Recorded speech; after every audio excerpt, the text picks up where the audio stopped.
Welcome to our channel initial essential. आज हम सीखने जा रहे हैं अनोवा टेस्ट और कैसे पता चलेगा आप सबको कि ये वन वे है या टू वे है। अच्छा, ये वन वे इस तरह पता चलता है कि आपके वेरिएबल्स इस तरह दिए गए होते हैं और इधर सैंपल्स होते हैं। तो यानी कि 3 तरह के आपको सैंपल्स दिए हुए होते हैं और इधर कुछ नहीं लिखा होता। अगर इधर भी वेरिएबल्स लिखे हुए होते हैं यानी कि 2 टाइप्स ऑफ वेरिएबल्स हो जाते हैं, तो इसका मतलब होता है कि ये टू वे है। अभी 3 तरह के सैंपल्स दिए हैं और जो है वो सैंपल्स हैं 3 और वो सिर्फ इस तरह लिए हुए हैं यानी कि कॉलम वाइज है। अगर वेरिएबल्स अगर रॉ वाइज भी होंगे तो वो टू वे होगा। तो हमारे पास जो डेटा है इसमें वो है वन वे का, क्योंकि हमारे पास रॉ में वेरिएबल्स नहीं है, कॉलम्स में है। तो स्टार्ट करते हैं, कैसे करेंगे इसको सॉल्व। इसमें जो है अनोवा लगेगा। इन्होंने ये कहा हुआ है एनालिसिस ऑफ वेरिएंस अप्लाई करना है गिवन डेटा पे। एनालिसिस ऑफ वेरिएंस अनोवा ही होता है। एज यू नो, एन हमारा सबसे पहले एन क्या होता है, नंबर ऑफ ऑब्जर्वेशंस, यानी कि इसमें जितनी भी ऑब्जर्वेशन है ये सारी काउंट करके 3/3 है तो 3 × 3 कितने हुए, 9। सही है। अब कॉलम हम मालूम करेंगे। कॉलम हमारे पास कितने हैं, 1 2 3। ठीक है। और के होता है कि हर एक सैंपल में कितने ऑब्जर्वेशन है। जैसे ए में है 3, बी में भी 3 है और सी में भी 3 है तो मैं 3 लिख देती हूँ। लेकिन अगर कभी कभी ऐसा होता है कि ये ऊपर नीचे भी होता है कि इसकी 7 दे दी, इसकी 4 दे दी, इसकी 5 दे दी, तो ये भी डिफरेंट हो जाता है। तो उसका अलग होता है, उसमें K1 K2 K3 ले लेते हैं। लेकिन इसमें जो है तीनों बराबर हैं। अब नेक्स्ट आ जाते हैं, हम हाइपोथेसिस स्टार्ट करते हैं। उसमें है स्टेप 1, नल हाइपोथेसिस। हम लेंगे H0 म्यू ए, आप एक्स बार ए भी लिख सकते हैं, is equals to mu B is equals to mu C. अच्छा, ये जितने आपके पास सैंपल्स होंगे इसमें ए बी सी है तो हम उतने ही मीन इक्वल कर देंगे नल हाइपोथेसिस में। और अगर जो है हमारे डी तक के जा रहा है या ई तक के जा रहा है तो वो सब इधर तक के जाएंगे यानी कि सारे इक्वल हो जाएंगे। अब नेक्स्ट हम लेंगे स्टेप 2 में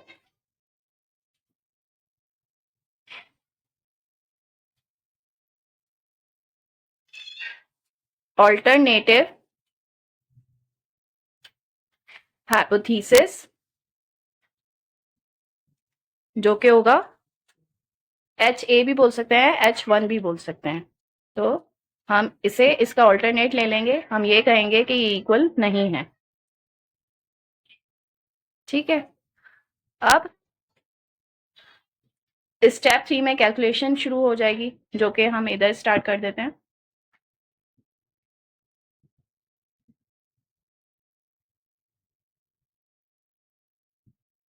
calculation, calculate the variance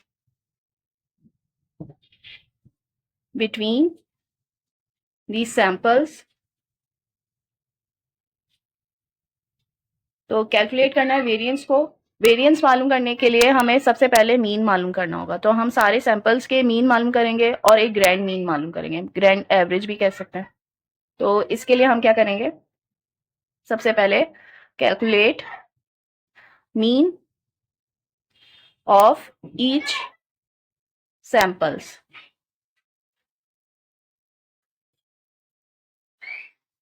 mu A is equals to, अब ये देखिए 2 4 6, तो इसका मैं मीन ले लूंगी 2 + 4 + 6, ये हो जाएगा divided by 3, number of observation होता है, उससे डिवाइड कर देंगे तो हमारे पास आ जाएगा 12 डिवाइडेड बाय 3, इसको कैंसिल आउट करेंगे तो 4 आ जाएगा। नेक्स्ट है 3 + 5 + 7 डिवाइडेड बाय 3, जो कि 15 डिवाइडेड बाय 3 हो जाएगा और आंसर आ जाएगा 5। अब म्यू सी क्या होगा, 4 + 6 + 8 डिवाइडेड बाय 3, जो कि हो जाएगा 18 डिवाइडेड बाय 3, इक्वल हो जाएगा 6 के। अब कैलकुलेट करेंगे हम, ये सारे मीन आ गए तीनों सैंपल्स के। अब हम कैलकुलेट करेंगे ग्रैंड एवरेज या मीन कह सकते हैं ऑफ सैंपल्स, सैंपल मीन्स।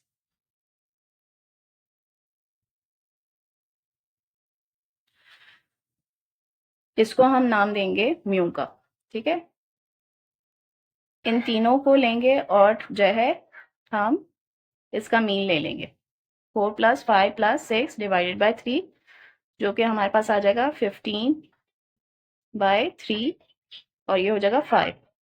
फिर हम आ जाएंगे कैलकुलेट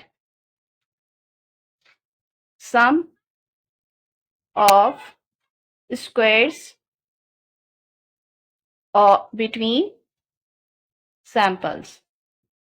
अब हम ये वेरिएंस मालूम करने जा रहे हैं। जो वेरिएंस जो है हमारे इसमें से सम ऑफ स्क्वायर से निकलेगा और उसको है सम ऑफ स्क्वायर से बिटवीन द सैंपल्स, तो वो हम फाइंड करेंगे। इसे हम एस एस भी बोल सकते हैं, इधर आप ब्रैकेट में लिख सकते हैं SSC।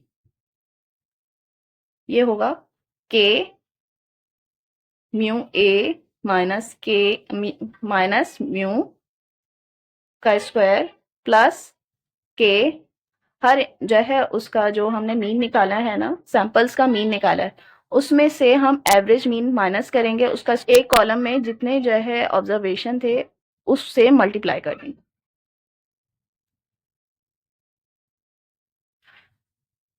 अच्छा, मैंने आपको बताया था पहले कि ये के कभी डिफरेंट भी हो जाता है। के क्या है कि इस कॉलम में अगर जैसे 7 दिए और इसमें 5 ऑब्जर्वेशन, इसमें 6 दे दिए, तो इनके K1 K2 K3 चेंज हो जाएंगे।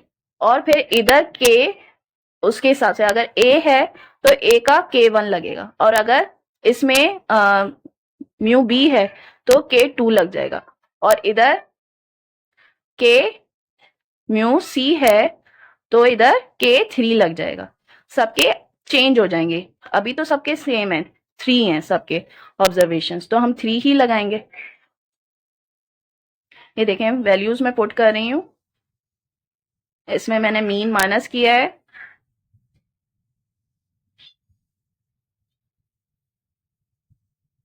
जो जो चाहते हैं कि मैं डिफरेंट जो है इसके जो सेम नहीं हो, नंबर ऑफ ऑब्जर्वेशन सेम नहीं हो, वो वाला क्वेश्चन करूं, वो कमेंट में मुझे बताएं कि मैं करूं या नहीं करूं आप लोग के लिए सॉल्व।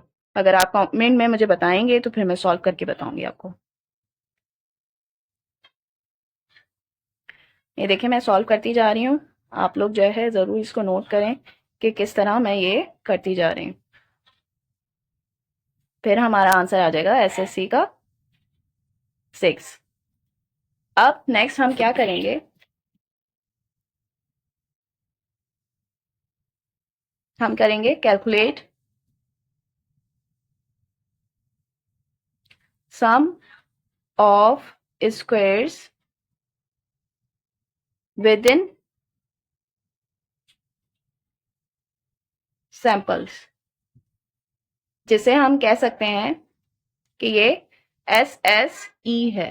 ठीक है, अब SSE का क्या फॉर्मूला होता है, हम इसमें क्या करते हैं कि हम फाइंड करते हैं summation A minus mu A, यानी कि विद इन मतलब ये होता है कि सैंपल के अंदर जो सम ऑफ स्क्वायर्स हैं, डेविएशंस हैं, उनको माइनस करके जो उसका स्क्वायर करके फिर समीशन लेते हैं, वो होता है सम ऑफ स्क्वायर्स। अब ये देखें ए लिखा है तो ए का मीन है। अब मैं इधर बी लिखूंगी तो बी का मीन माइनस करूंगी और स्क्वायर ले लूंगी। फिर समीशन लिखूंगी, सी लिखूंगी तो सी का मीन लूंगी और स्क्वायर करके फिर समीशन लेंगे। ये कैसे करेंगे, इस फॉर्मूले को आप याद कर लीजिए। ये कैसे करेंगे मैं टेबल में आपको एक्सप्लेन करती हूँ।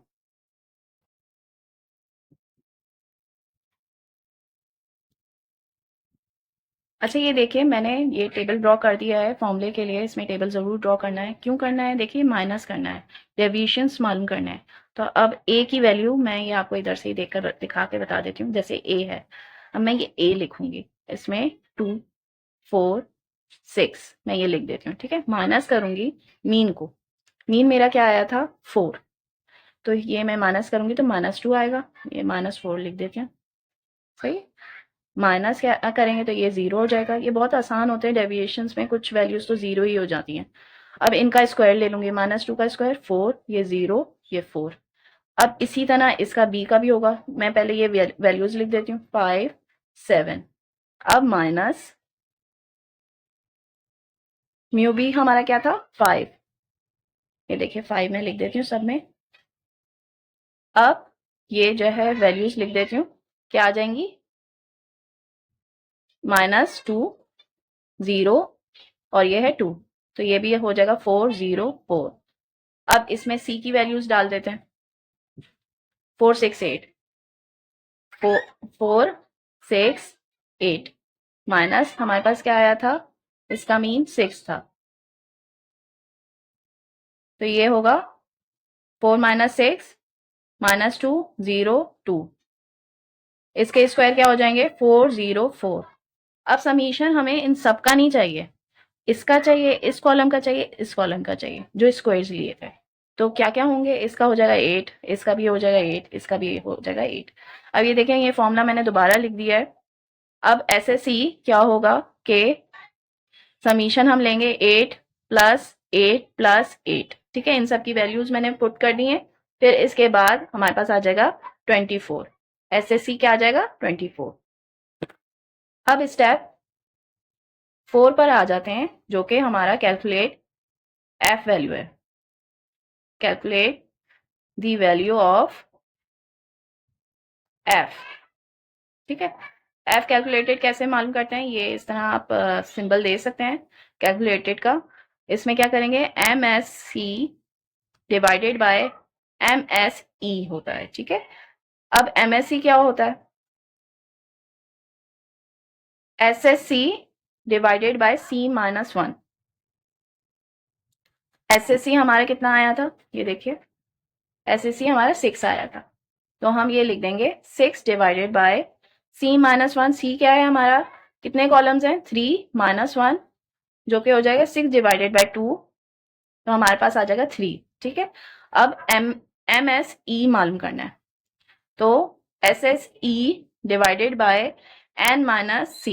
N क्या है, नंबर ऑफ ऑब्जर्वेशन, जितनी भी ऑब्जर्वेशन दी है वो टोटल, वो सारी। और C क्या है, नंबर ऑफ कॉलम्स, ठीक है। SSE आ रहा है हमारा 24, तो हम 24 ले लेंगे divided by 9, number of observation 9 है, माइनस कॉलम कितने, 3।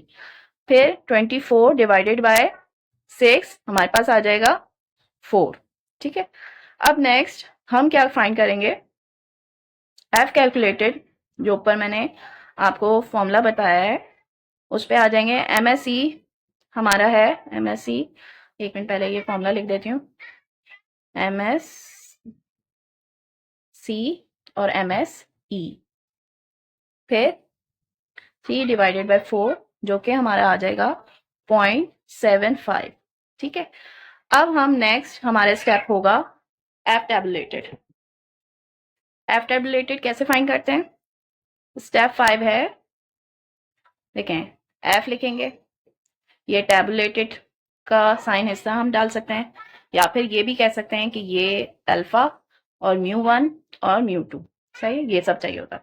अल्फा कभी कभी हमें दिया गया होता है लेवल ऑफ सिग्निफिकेंस, और अगर नहीं दिया गया है, वैसे देखें इस क्वेश्चन में कहीं पे भी अल्फा नहीं दिया है, लेवल ऑफ सिग्निफिकेंस नहीं दिया है, तो हम क्या करेंगे, हम एज्यूम कर लेंगे अल्फा हमारा है 5%, जो कि परसेंट को चेंज करेंगे तो 0.05 हो जाएगा, ठीक है। और म्यू म्यू हमारे पास μ1 हो जाएगा C1, C-1 is equals to 3 - 1 is equals to 2, ठीक है। और μ2 हो जाएगा N-C, जो कि होगा 9 - 3 इज इक्वल्स टू 6।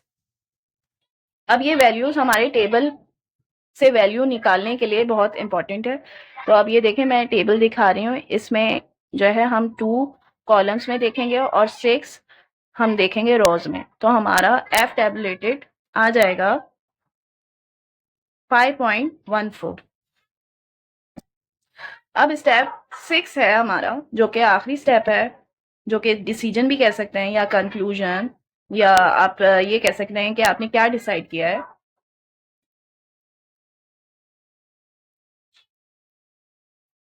तो डिसीजन में हम क्या करते हैं कि हम F tabulated,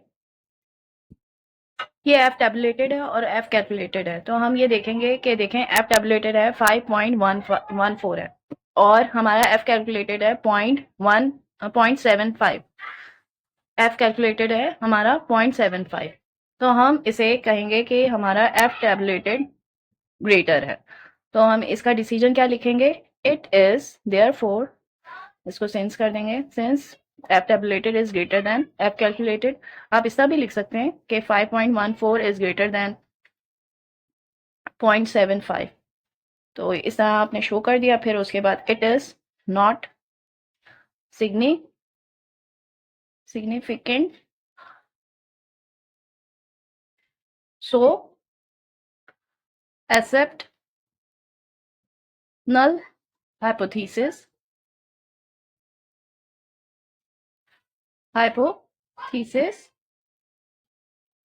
and that is H naught, and reject H1, that is alternative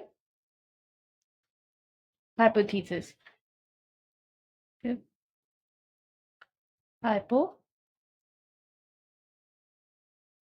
I hope आपको ये सारे स्टेप्स क्लियरली आपको समझ में आ गए होंगे, और अनोवा बिल्कुल भी मुश्किल नहीं होता, बस फॉर्मूलाज याद करने होते हैं और आपको स्टेप्स अपने दिमाग में रखने होते हैं। तो अगर आप ये सब रखेंगे तो फिर इंशाल्लाह हो जाएगा और आप लोग पास भी हो जाएंगे और इसमें बिल्कुल पक्के मार्क्स हो जाएंगे। तो वीडियो पसंद आए तो लाइक शेयर ज़रूर कर दीजिएगा और सब्सक्राइब ज़रूर कर दीजिएगा अगर आप चैनल पे न्यू हैं तो। Thank you so much.